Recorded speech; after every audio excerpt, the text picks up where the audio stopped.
Ever wonder how therapy actually heals and rewires the brain and body from trauma? Well, today I'm talking about the 8 phases of EMDR, one of the most transformative processes to help heal and integrate the mind and the body. So stick around because this might be the method that helps you heal and integrate your life. Hi, I'm Travis. I'm a licensed marriage and family therapist and mind-body coach, and I specialize and am certified in attachment-focused EMDR. EMDR is a structured therapy that has and contains 8 phases. So stick around as I guide you through these 8 steps. So phase 1 is history taking. Now, this is one of the most foundational phases, and it all starts here. This is where we begin to explore your story, and we call this kind of the target map or the timeline, and beginning to go from birth through early childhood experiences, through adolescence, through early adulthood and adulthood, bringing up to the present day. This is where we begin to understand patterns, where we begin to see memories and experiences that might be holding you back. So think of this again as creating a roadmap, a timeline of your story, your life, and what brought you to this point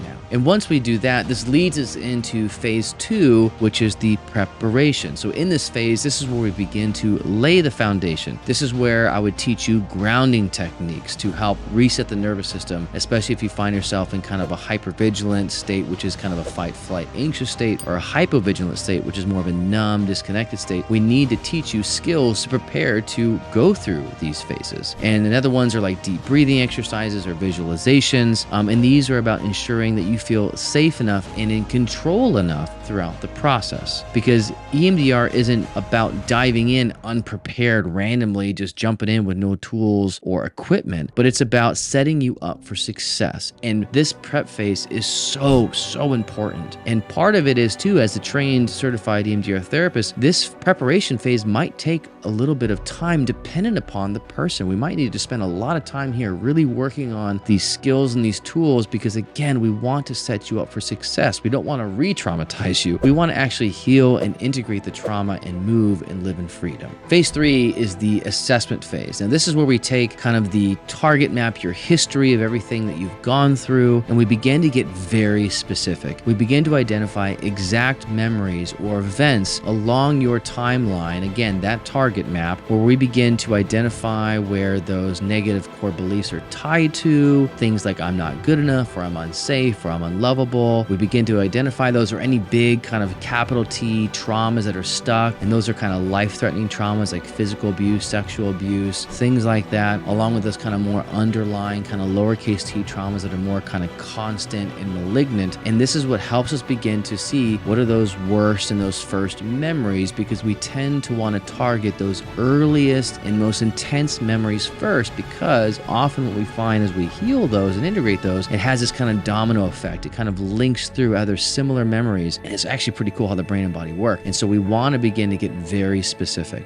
And so that's phase 3. And then we go into phase 4, which is the desensitization stage. And this is where the magic happens. And in fact, I've heard numerous clients say something to me after a session saying, hey, what Jedi mind trick did you pull on me? Or what did you put in my water? Or what kind of spell did you cast? And it's interesting that people say that, but it kind of can feel like that for a lot of us when they come back from a EMDR desensitizing session. And this is where we use bilateral stimulation. This is where we use eye movement, or what I like to use is kind of tabs or tappers that vibrate back and forth, that again, that stimulates that back and forth bilateral stimulation. Then there's people that use sound that goes back and forth. There's different modes. And again, this is really client dependent. But as we do that, it allows the brain to begin reprocessing that particular target memory. And then over time, as we begin to move through these memories, these events, we're kind of allowing almost like a free association. We're allowing the mind and the body to kind of do what it needs to do naturally using bilateral stimulation. The charge, the negative charge we call it, or the SUDS, which is the subjective units of distress to be clinical, is that begins to fade. And not only that, your body sensation that might have started off like maybe tight and heavy begins to relax and open. And then maybe even your distressing emotions of feeling afraid or anxious also begin to move to a more calm, peaceful, connected, emotional state. And that's this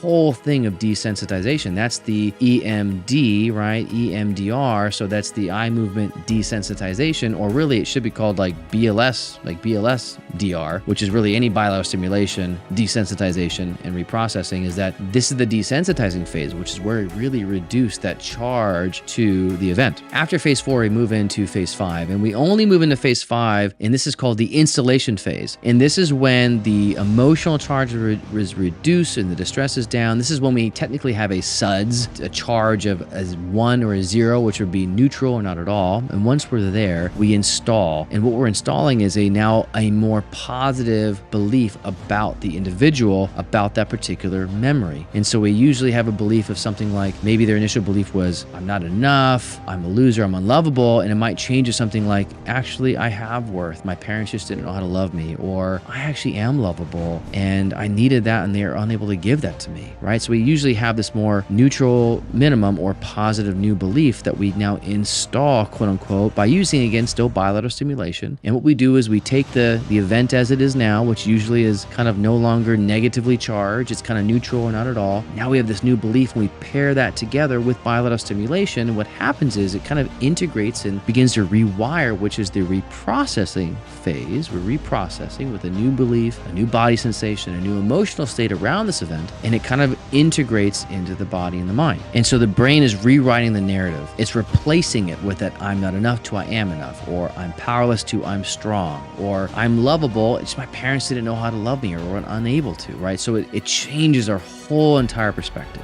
That's phase 5.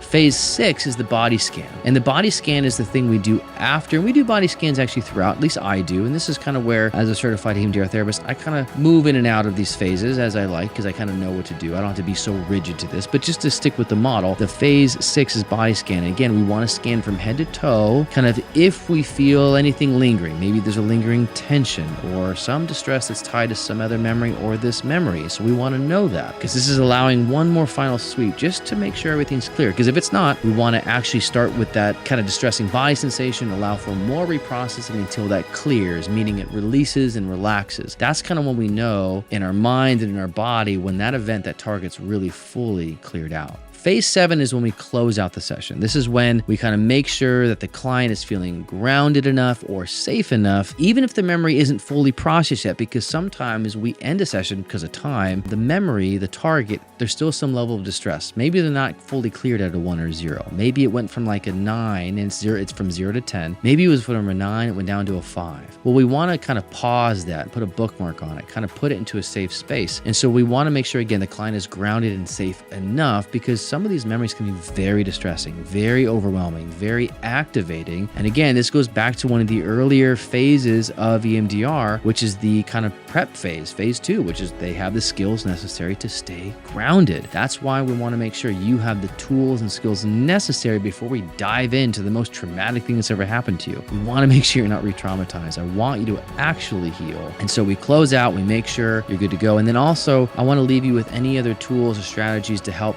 take you from this session to the next session. Depending on what happens, I might give another skill or tool, I might give a friendly reminder, and also know that what can happen is in between sessions, the mind and body often will continue to reprocess itself, almost like there's a ripple effect that can happen in between sessions. Now, phase 8 is called reevaluation, and that's when we meet in the next session. So phase 7 is when we close out that session, and there's this gap, a week, maybe a few days, depending on what the need is. And when you come back, we reevaluate. So we go back. This is the final phase. We go back and we check to ensure that that target's fully cleared. If there's anything left over that comes up, we reprocess again. Or we go back to the target that wasn't fully cleared and kind of continue the process. So we want to reevaluate, make sure it's resolved. And if it is resolved, great. That is now a fully integrated cleared event or target or memory. And then we move on to the next memory. Healing with this isn't always linear. We kind of follow, at least what I do is I tend to follow what is the body bringing to our attention right now? What is the most present focus? And then we kind of go from there. We have a target map. We go with that. That's kind of a starting point, but I don't stick to it like exactly all the time. I'm not rigid with, we have to go here.